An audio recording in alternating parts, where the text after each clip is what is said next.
what happened here. Elias, come here, please. I gotta check something. Is it Halloween? Not yet. It's not Halloween yet. We're just getting your costume ready for when it is Halloween. Okay, now sit down so that way I can see where your eyes have to go. So this one? Yes, this is one of them. Hang on. Oh, Hang that's on. the eye over here. Yeah, that's that eye. But I want to make sure that everything is in the right spot. Put that one there. Rather than have one eye. And Can you scoot closer, please, baby? Is this enough? Yep. Thank you, everybody, for listening. Yes, baby? Can I play outside? Well, we're going to have to get ready for class soon. Okay, ready? This one is Can going I to go right there. Rather than blue.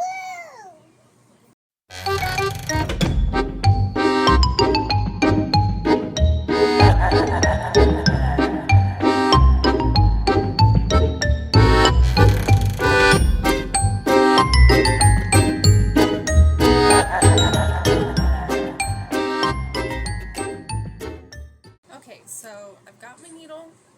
I have got some white thread. I've also got this yellowy thread because I think that this thread looks similar enough to the crown that it won't be as strange looking. And then, as you saw in the last clip, we measured out his eyeballs already, and when I know it looks like it's just like a plus sign, but once it's on the side of his head, it looks like the X eye and the circle eye. Now I know where the eyes are going to be sitting on his head, which will help me better gauge where to put the crown once I get to that. And these are just like little adhesive things. They have like a little Velcro side. This is like the little soft side of the Velcro. It's like not the grippy side. But the plan is to just kind of sew them along the edges, because even though they are a sticker, even though they have that adhesive side, I want to just reinforce it so that way he can wear this as many times as he wants. He really loves the Rainbow Friends, and Blue has always been his favorite character. Like, he likes to run out in the yard and pretend to be Blue. It's really cute. So, yeah, that's the plan.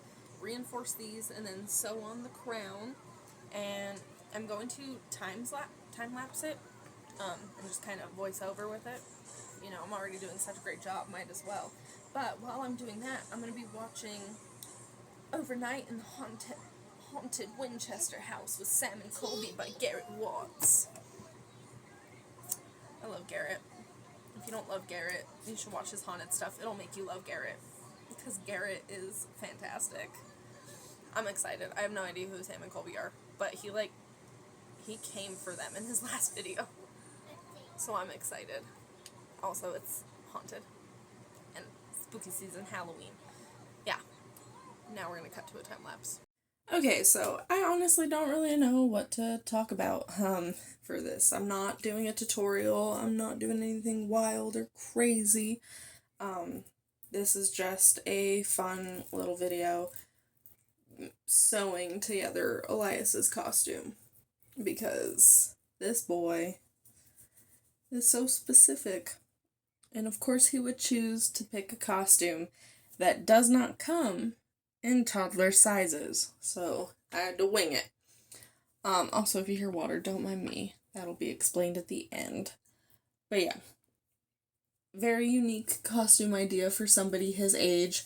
So I guess maybe I'll just discuss the aspect that I didn't think I would have to, but because I think I don't have to, it means I probably will, because I'm the big dumb.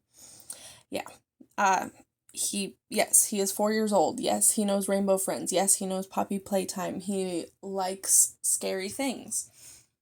And I'm not going to shame it. I'm not going to knock it. I understand it. Falling asleep to horror stories was how I managed to handle my insomnia and stuff when I was really struggling with my own PTSD and stuff. So I think scary is just comforting. I think. I honestly don't know if it's comforting to most people, but I mean, it's comforting to me. So that's all that matters, I think.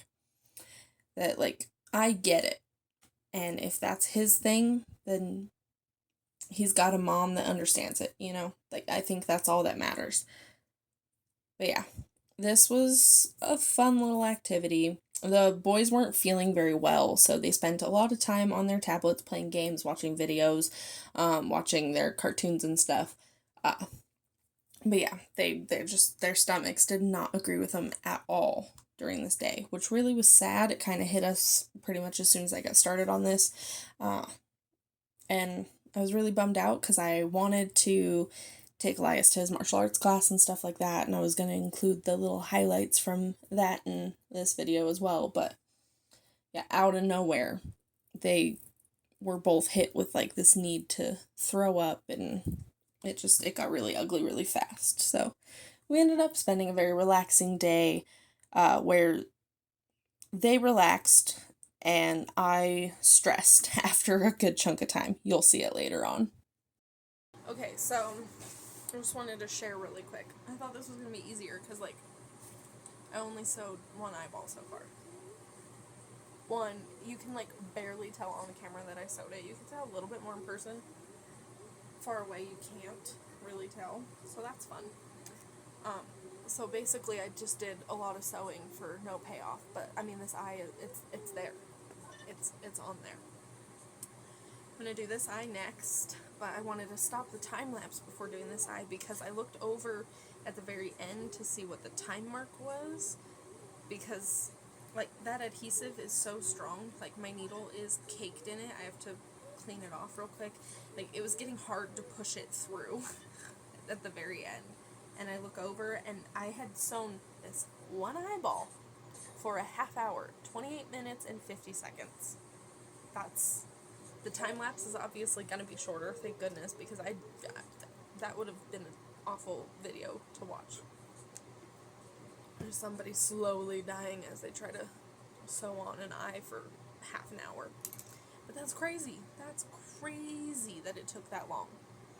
Thank goodness I picked a 2.5 hour long video to watch, because that's how long I'm going to be sewing. Alrighty, back at it with the voiceover, because yeah, most of this is literally me just endlessly stitching and killing my fingers and my back. Oh, it was a day. But yeah, I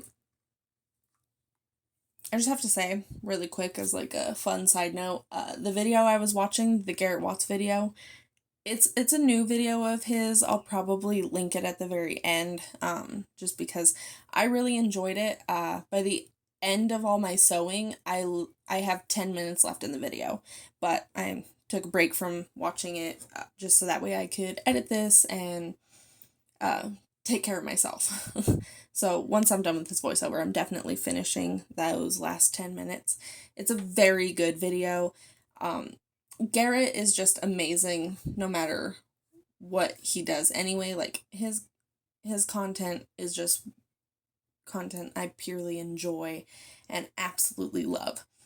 So I was very excited to be watching it, and yeah, it might have added to why it took me so long to sew through everything, because I had to stop to laugh at a bunch of stuff.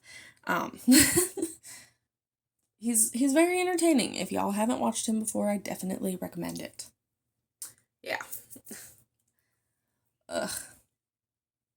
I'm also so glad that I'm sewing in costume and putting so much effort in. We still have no Halloween plans. And, like, I plan. Like, we go to Anderson Farms, which is a really cool place here in Colorado. You guys have definitely seen it from other videos of mine. But, like, I love Anderson Farms, and I think Anderson Farms is just so amazing and so much fun, and it's the perfect place to spend a Halloween and stuff, especially when they do trick-or-treating in their corn mazes. That's just so cute, and I love that little thing that they do. But this year, we're just kind of winging it and keeping it casual. For a minute, I toyed around with the thought of taking them back to the Denver Zoo because on weekends they have trick-or-treating there as well. Like, I don't want to take them to neighborhoods until they're a little older, but this might be the year where I'm kind of forced to take them into a neighborhood.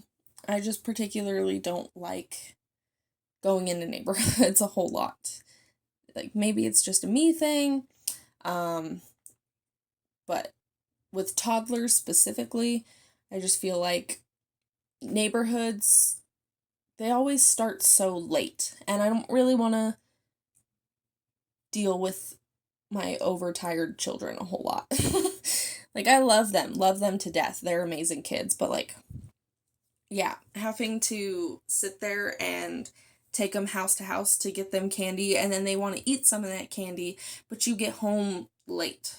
And like, obviously I'm not keeping them out until like midnight or something ridiculous, but like, they're staying late enough that like it's past their bedtime, because usually neighborhoods aren't starting to pass out candy to kids until after their bedtime. Whereas the places that I try to find, like Anderson Farms and Denver Zoo and stuff like that, they tend to do it like starting at 5 or like all day, and it makes it a lot easier for when you have littlies. But this is probably going to be the one year that I don't plan ahead for that. So, we'll see what happens next year. We'll see if maybe I find something last minute and I'm like, hey, check this out. What if we do this instead? Because, yeah, I want them to get the sleep that they need. I don't want to disrupt Elias's schedule because he is a very scheduled boy. It helps with his PTSD and stuff. So, diverting from his schedule can really stress him out and kind of mess with him, and the holiday season and stuff is exponentially more difficult for him. I don't know if it's just like because it gets colder or if there's just, so much going on and he's, feeling the absence of his father a lot more. Maybe it's a combination of quite a bit of things, but his father also gets really bad towards the end of the year. Like, this is usually when his dad is exponentially worse to deal with. So, it's something that was emulated to him up until his dad left. So I feel like that definitely plays a role and it kind of carries over with him. But yeah, holiday season tends to be a little bit difficult. Right around now until probably the end of February, honestly. We're in this for the long haul now. On the plus side, well, his schedule at least gives him something to like look forward to throughout all of his rough patches. And like he loses interest in activities and things like halfway through them right now because he's just so sad all the time. But that schedule and that routine, it at least gives him some kind of like structure for fun, I guess. Like, he knows that he's gonna go do these things that he enjoys, even if he only enjoys it for half the amount of time or only enjoys it until we get to the place. That has happened a couple times already. I'm definitely not the best at raising a child with PTSD. I feel very out of my element, and it's not because I don't understand. It's not that I'm not empathetic or like sympathetic or anything like that. It's more so that he has such a hard time explaining his feelings. Stitched down on the ends, but you can see that little fold. I'm thinking I'm gonna just sew that to the other bump out of the crown to help it stick up a little bit better. Yeah. Because, like, ready? Look, this is how it's gonna sit on the hood right now. And it's gonna pull it forward. You can see that it's pulling it forward. So. Okay, back to the feelings talk. Yeah, it's something that makes it at least to me, feel like I'm not doing what I'm supposed to be doing, that I'm not doing enough or something like that, because it's just, he doesn't know how to express what he's feeling. He doesn't really understand how to express what he needs because he doesn't really know yet. Like, it's still so new for him. Like, half of his life was dictated by constant chaos and fear. And now he's only been trying to heal from that for 2 years now. And like that's a lot for a 4-year-old to take on. So it just makes it a little difficult. And I know a lot of moms tend to feel like they're not doing enough. So I'm sure a lot of moms watching this can probably relate to this feeling that I'm having. And if any moms have some advice, I would love to hear it. Like, leave me as much advice as you can in the comments if you have any, because I need help. Yeah, anyway, this was not supposed to be a depressing video. I don't know, is it a depressing video to talk about serious stuff while doing something fun? It's supposed to be spooky season. I don't know. I just want to be real, and I want to share our lives, and I want to, talk about the things that are on my mind when I need to. And that's been on my mind a lot today, because I'm making something that I know he's gonna love, but I feel like Halloween is not gonna go over very well. Like, at all. Just emotionally for him, which is stressing me out even more. I don't know. That's all I can say, really, because I genuinely don't know. But yeah. Any advice would be great, and I'm sorry that this is a very sad video, because that was not the intent. I wanted to talk about fun things, but I just started recording, and this is where we ended up. So, my apologies. I did not mean to. Anyway, I hope that you all had a great week and that your guys' Halloweens were amazing. Well, are going to be amazing. This is coming out for Halloween. I hope everybody's Halloween goes very well. Just if you enjoy the holiday, I hope it's fantastic. If you don't enjoy the holiday, well, I hope the children leave you alone in your house, apartment, or, whatever you live in. I don't know. I don't know anybody's situation. Yeah. I'm just trying to end it on a positive note, and I just keep making it worse. I am so sorry. Am I in a dark place? Am I not doing okay emotionally? Who knows? By far, this is the best angle that I've ever had on this channel. But, more importantly, yeah, there's no reveal. I'm in a bath, soaking my back, because it hurts from how I kept sitting to sew that. Y'all will see it when the Halloween video goes up, but who knows when that's gonna happen, because I have a bunch of other thingies going up first. You'll probably get the Halloween video some point in November.